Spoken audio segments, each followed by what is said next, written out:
వీరు 72 గంటల్లోనే ఫోన్ లోనే అద్భుతమైన జ్యోతిష్య పరిష్కారం చూపిస్తారు. నమ్మండి, నమ్మకపోండి, ఇది నిజం. శ్మశాన కాళి రుద్ర చౌడీదేవి ఆరాధకులు నంబర్ 1 వశీకరణ స్పెషలిస్ట్. గురూజీ మనిషి పుట్టుక నుండి చనిపోయే వరకు వచ్చే అన్ని క్లిష్టమైన సమస్యలకు పరిష్కారం ఇక్కడ లభిస్తుంది. విద్య, ఉద్యోగం, వ్యవహారం, స్త్రీ ప్రేమ, పెళ్లి, సంతానం, స్త్రీ పురుష వశీకరణం, భూవశం, భార్యాభర్తల కలహాలు, కోర్టు సమస్యలు, విడాకుల సమస్యలు, చేతబడి, అప్పుల బాధ, ఇంకా మీకు ఎలాంటి సమస్యలు ఉన్నా 72 గంటల్లోనే. జై శ్రీమన్నారాయణ. నేను మీ ఐకాన్ ఆస్ట్రాలజర్ గట్టుపల్లి సురేష్ బాబు. మనకి ఇప్పుడు మనము ఏ విషయం గురించి మాట్లాడడానికి వచ్చాము అంటే కనుక ద్వాదశ రాశుల వారి గురించి మనం ప్రస్తావన చేయడానికి వచ్చాం. దాంట్లో ముఖ్యంగా ఇటీవల మారినటువంటి గ్రహస్థితిని ఒకసారి గమనించినట్లయితే మొదటిగా మనకి జూలై 27వ తారీఖున వక్రగతిలోకి మారినటువంటి శని భగవానుడు ఇక్కడ మీనరాశిలో. రెండోది ఆగస్టు 12వ తారీఖున కర్కాటక రాశి ఆశ్లేష నక్షత్రం 3వ తారీఖుని 12వ తారీఖున ఆశ్లేష నక్షత్రం 3వ పాదం ఏర్పడినటువంటి సూర్యగ్రహం.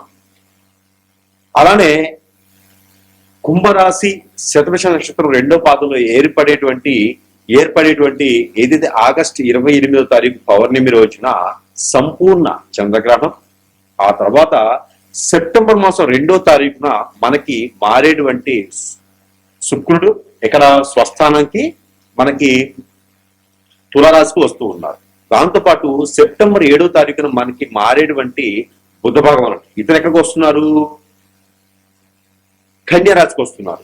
ఈ కన్యారాశిలో సెప్టెంబర్ 7వ తారీఖున సంభవిస్తున్నారు. అంటే ఇక్కడ మనకి రవి భగవానుడు 17వ తారీఖు వరకు కూడా ఎక్కడ ఉంటారు? సింహరాశిలో. ఈ సింహరాశిలో సంచరిస్తూ 17వ తారీఖు సెప్టెంబర్ మాసంలో కన్యా రాశికి సంచరిస్తూ ఉంటారు. ఇవి గ్రహస్థితి. ఇప్పుడు ఈ గ్రహాల యొక్క స్థితిగతులు అంటే సెప్టెంబర్ 12వ తారీఖు వరకు కూడా 3 గ్రహాలు వారి వారి యొక్క స్వస్థానాల్లో సంచరిస్తూ ఉన్నాయి. ఆ తర్వాత 17వ తారీఖు తర్వాత 2 గ్రహాలు వారి వారికి స్వస్థానంలో సంపాదిస్తూ ఉన్నాయి. ఇక ఆగస్టు 28 అలానే ఆగస్టు 12వ తారీఖు సంచరించేటువంటి కర్కాటక రాశిలోనూ అందులో కుంభరాశి ఏర్పడే గ్రహాలిచ్చే ఛాయలు ఇవన్నీ కూడా మనము చూసుకున్నట్టయితే అలానే 27వ తారీఖు మారినటువంటి శని భగవానుడు డిసెంబర్ 11వ తారీఖు వరకు కూడా ఒక్కరి దృష్టిలో ఉంటాడు. ఈ యొక్క గ్రహస్థితిని మనం గమనించి ఆలోచించి సంచరించినట్టయితే కనుక ఈ యొక్క రాశి ఫలితాలు ఈ యొక్క గ్రహస్థితిని మనము చూచుకొని వీటికి సంబంధించినటువంటి రాశి ఫలితాలు ఎలా ఉన్నాయి, ద్వాదశ రాశుల వారికి ఎలా ఉన్నాయి, మంచి శుభ దృష్టి ఉంటుందా, అశుభ దృష్టి ఉంటుందా, ఇంకేదైనా బాగుంటుందా ఒకసారి మనం పరిశీలన చేసినట్లయితే కనుక ఖచ్చితంగా మనము తీసుకొని చూసుకోవాలి.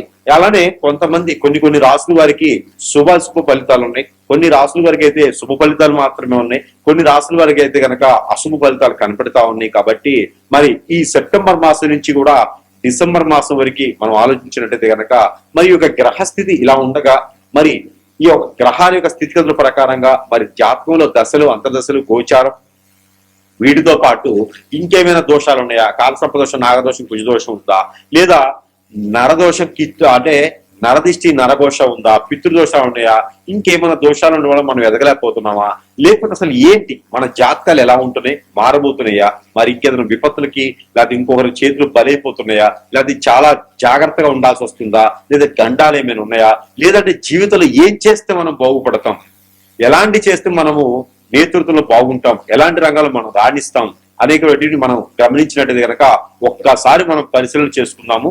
మొదటిగా అందులో మనకి ద్వాదశ రాశిలో ఒకటి కన్యారాశి. ఈ కన్యారాశి వారికి అనుకున్నటువంటి పనులు ముందుకు వెళ్లాలన్నా కొంచెం ఆటంకాలు, ఇబ్బందులు ఉంటాయని అందరూ అనుకుంటూ ఉంటారు కదా. కానీ ఈ సెప్టెంబర్ మాసంలో కొంతమేర మీకు అదృష్టం బాగుంటుందని చెప్పొచ్చండి. ఎందుకంటే బాగా గమనించండి, కన్యారాశి వారికి ఏ గ్రహమైనా సరే 12వ స్థానంలో ఉండడం ద్వారా అందరికి కలిసి రాదు. కానీ కన్యారాశి వారికి అలా కాదండి, 12వ స్థానంలో ఏ గ్రహం ఉన్నా కూడా దానికి సంబంధించినటువంటి ఇంపాక్ట్ బాగా కలిసి వస్తుందండి.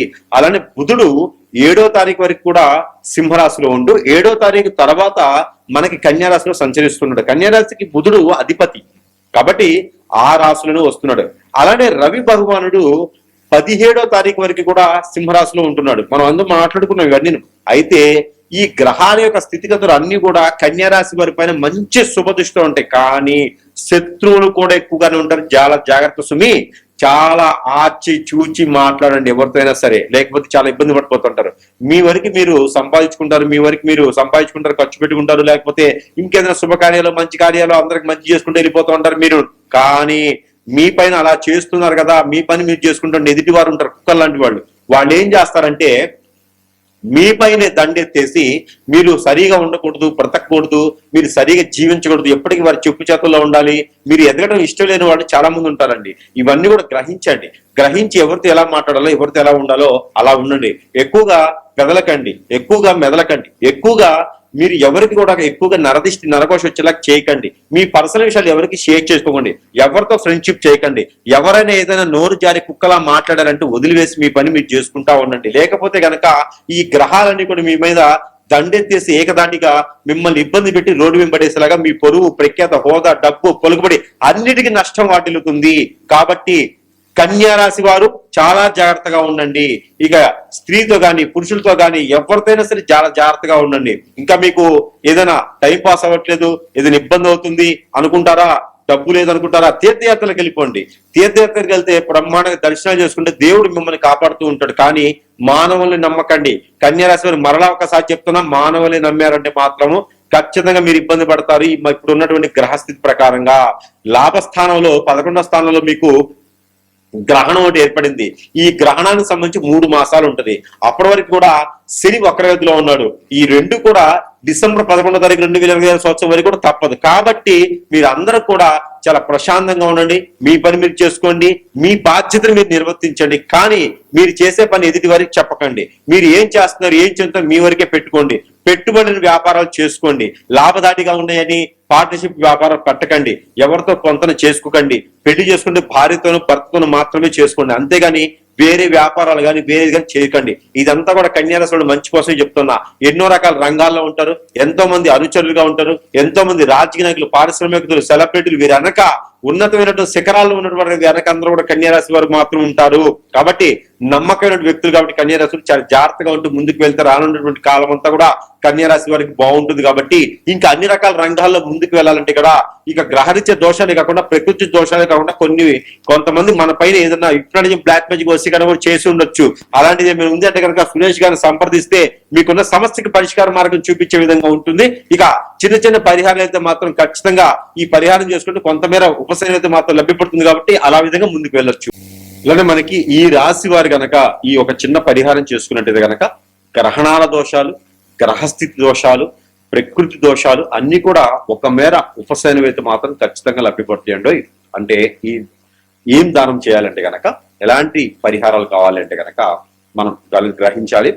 ఈ రాశి వారు గోధుమలు, జొన్నలు, రాగులు, కందులు, సజ్జలు, బియ్యము, ఉలవలు ఇవన్నీ కూడా ఒక్కొక్కటి వస్తువు, దీంతో పాటు నల్ల మినుములు, నల్ల నువ్వులు, పచ్చ పెసలు, బ్రౌన్ శనగలు ఇవన్నీ కూడా ఒక్కొక్క వస్తువు ఒక్కొక్క పావు కిలో చొప్పును తీసుకొని, ఒక కొబ్బరికాయ తీసుకొని, కర్పూరం బిళ్ళలు ఒక 5 తీసుకొని ఇవన్నీ కూడా తనకి తాను దిష్టి తీసుకోవాలి. ఏ రోజైనా పర్వాలేదు. ఇవి గ్రహణాలకి గ్రహాలకి రెండింటికి సంబంధించింది.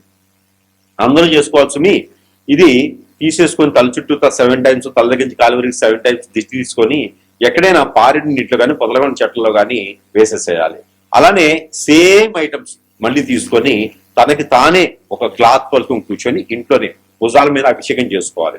ఈ అభిషేకం చేసుకున్నటువంటి ద్రవ్యాలన్నీ కూడా ముడుపు కట్టుకొని ఎక్కడైనా పారిడి ఒట్ల నీటిలో వేసేసి స్నానం ఆచరించి ఆ వస్త్రాలు కూడా అక్కడ ఒడిచి వేసేసేయాలి. ఎక్కడైనా వచ్చిన తర్వాత అమ్మవారికి స్వామివారికి కానీ మట్టి ప్రమిదలో 2 ఒత్తులు వేసి దీపారాధన చేసుకోవాలి. అలానే ఆవు పాలు ఒక 1/2 లీటర్ తీసుకొని ఒక మట్టి పిడకలో పోసుకొని, ఇది మంగళ శనివారాలు చేసుకోవాలి. మాసంలో ఒకసారి చేస్తే సరిపోతుంది, అందరూ చేసుకోవచ్చు. అలానే మట్టి పిడకలో పోసుకొని ఒక జాజికాయ, ఒక పసుపుకు ఒక చిటికెడు, జాజికాయ ఒకటి, అలానే నల్ల నువ్వులు ఒక చిటికెడు, ఆ నల్ల నువ్వులు ఒక చిటికెడు, తెల్ల ఆవాలు ఒక చిటికెడు దాంట్లో వేసేసి ఇవన్నీ కూడా తల చుట్టూ దిష్టి తీసేసుకుని ఒక 7 సార్లు, తల దగ్గర కాలువరికి 7 సార్లు దిగదార్చుకొని ఇవన్నీ కూడా తీసుకొని ఇక్కడ పుట్ట దగ్గర కానీ చెట్టు దగ్గర కానీ ఏ చెట్టుని పర్ల రోడ్డుకి ఇరువైపులు కనుక పెట్టినట్టయితే అన్ని రకాల అవరోధాల నుంచి మీరు బయటపడ్డట్టే. అలానే ఎవరికైనా ఒక ముగ్గురికి పెద్దవాళ్ళకి, పేదవాళ్ళకి, అడుక్కునే వారికి, ఆడవారికి ఒక ముగ్గురికి 3 చీరలు, 3 రకాల బ్రౌజ్ పీస్లు, అలానే 3 రకాల ఫ్రూట్స్ తీసుకుపోయి దానం ఇచ్చేస్తే కనుక పెళ్లిళ్ళు కాని వారికి పెళ్లిళ్ళు కూడా అయ్యేటువంటిది కనిపిస్తా ఉంది. కాబట్టి ఇలాంటి పరిహారం చేసుకోవాలి. అలానే మీ అందరూ కూడా ఎక్కడైనా మీరు స్నానం చేసే నీటిలో పసుపు గాని లవంగాలు గాని, ఇంగువ గాని, అలానే స్నానం చేసే నీటిలో ఉప్పు గాని, అలానే నల్ల నువ్వులు గాని, నల్ల మినుములు గాని, మిరియాలు గాని, లేకపోతే దాల్చిన చెక్క, లవంగాలు, ఇలాచి ఇలాంటి ఏదైనా ఒక వస్తువు, చిన్న బయట వస్తువు తీసుకొని స్నానం చేసి నీటిలో వేసుకొని స్నానం చేస్తే మీకు నరదిష్టి, నరఘోష కూడా ఖచ్చితంగా పటాముంచలేదానికి ఎక్కువ అవకాశాలు కనపడతా ఉన్నాయి. కాబట్టి ఈ రాశి వారి కనుక ఖచ్చితంగా మరొక విషయం ఏంటంటే కనుక మీరు అందరూ కూడా ఏం చేయాలంటే సమీప దూరంలో ఎక్కడైనా సుబ్రహ్మణ్య స్వామి గుడి ఉంటే కనుక ఆ సుబ్రహ్మణ్య స్వామి దగ్గర 41 రోజు లేదా 21 రోజు లేదా 11 రోజులైనా సరే ఆ వారి పాదాల చెంతన కళ్ళు కొంచెం వేసిరండి. లేదు అంటే కనుక నాగపడిగలు ఉంటాయి, ఎక్కడైనా సరే మానస వారి నాగపడిగలు ఉంటాయి. అలానే కుమారస్వామి, అయ్యప్ప స్వామి అంటారు. అక్కడ మీ సమీప దూరంలో ఎక్కడైతే ఎవరైతే అందుబాటులో ఉన్నారో వారి దగ్గర అయితే కనుక మినిమం 11 రోజులు కళ్ళుప్పు తీసుకుపోయి కొంచెం వారి పాదాల చెంతన పెట్టేసేయండి. 11 రోజు కానీ, 21 రోజు కానీ, 41 రోజు కానీ ఒక కొబ్బరికాయ కుట్టేసి ఆ కొబ్బరి చెప్పులో నూనె పోసేసి దీపారాధన వెలిగించేసారండి. ఇలా చేయడం ద్వారా మీకు ఆర్థికమైనటువంటి ఇబ్బందులు, ఆస్తి కావాలి, అంతస్తులు కావాలి కాదు, ఇల్లు కావాలి, వాకిలి కావాలి, సంపాదనను సంపాదించుకోవాలి, నిలకడగా ఉండాలి, నిలదొక్కోవాలి, అందరికీ కూడా మంచి సానుకూలమైనటువంటి పరిహారం అని ఖచ్చితంగా చెప్పవచ్చు. మరొకటి, ఇలాంటి పరిహారాలు చేయడం ద్వారా అందరికీ కూడా మంచి శుభదాయకమైనటువంటి సానుకూలమైనటువంటి గ్రహాల యొక్క స్థితిగతులన్నీ కూడా మన వైపు వచ్చేందుకు ఉంటాయి. కాబట్టి ఇలాంటి చిన్న చిన్న పరిహారాలతో మనం ఖచ్చితంగా ఉపశమనం పొందొచ్చు. లేదు కాదు కూడదంటారా, మనకి ఇంకా మించినటువంటి పరిహారాలు, అలానే జాతకరీత్యా కాకుండా గోచారరీత్యా కాకుండా ఏదో మనం ఇబ్బంది పడుతున్నాం అనుకుంటే మాత్రం ఖచ్చితంగా సురేష్ గారిని సంప్రదించండి. సంప్రదిస్తే మీకున్నటువంటి సమస్యకి పరిష్కార మార్గం చూపించే విధంగా మాత్రం ఖచ్చితంగా ఉంటుంది. అది తంత్రమైన, మంత్రమైన, యంత్రమైన, యాగమైన, యజ్ఞమైనా సరే, అగ్నిహోత్రమైనా సరే, మీకున్న సమస్యకి పరిష్కార మార్గం చూపించే విధంగా ఉంటుంది. అలానే మనకి పరిష్కార మార్గం చూపించే విధంగానే కాకుండా మన దగ్గర ఎన్నో రకాల వస్తువులు మంత్రోచ్చారణ చేసి, అగ్నిహోత్రం చేసి, తంత్రం చేసి, యంత్రం చేసి ఉంటాయి. అవన్నీ కూడా మీకు చెంతకి చేర్చేటువంటి సదవకాశం కూడా మన దగ్గర లభ్యపడుతుంది. కాబట్టి ఎవరైనా సంప్రదించలేని వారు కాంటాక్ట్ ద్వారా కూడా ఫోన్ చేయడం, స్క్రీన్ మీద కనిపించే నెంబర్కి కాల్ చేయడం ద్వారా కూడా మీకు వస్తువుని మీ చెంతకే చేరుస్తాం. కాబట్టి సరసమైన ధరల్లో పూజించి చెప్పి పంపిస్తాం. వాటి వల్ల కూడా మీ సమస్య పరిష్కార మార్గం అయితే ఖచ్చితంగా లభ్యపడుతుంది.